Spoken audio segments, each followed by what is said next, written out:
जे पाठपुरावा राहणार आहे तो म्हणजे जसं जॉर्ज साहेबांनी सांगितलं 9 तारखेला ऑगस्ट क्रांती दिनी आपला मोर्चा निघणार आहे। मी सर्व सामाजिक राजकीय सगळे की तुमची नाळ जनतेशी जास्त जुळलेली आहे, मोठ्या प्रमाणामध्ये जनतेला रूट आपण कोर्टासमोर जमायचं आहे।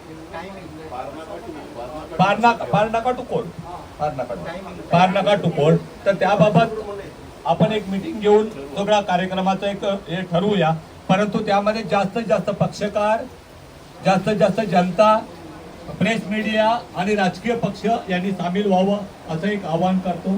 त्यानंतरचं जे 13 तारखेला धरणं आंदोलन आहे त्यासाठी आपण इकडे मंडपाची व्यवस्था करणार आहोत। पूर्ण दिवसात एक आपण लाक्षणिक धरणं आंदोलन करणार आहोत, त्याच्यामध्ये सुद्धा सर्वांची आम्हाला मदत पाहिजे। शक्यता अशी आहे की एक 8-10 दिवसामध्ये आपली फाईल मंत्रालयात जाईल, कारण आता जी फाईल अधीक्षक अभियंताकडे आहे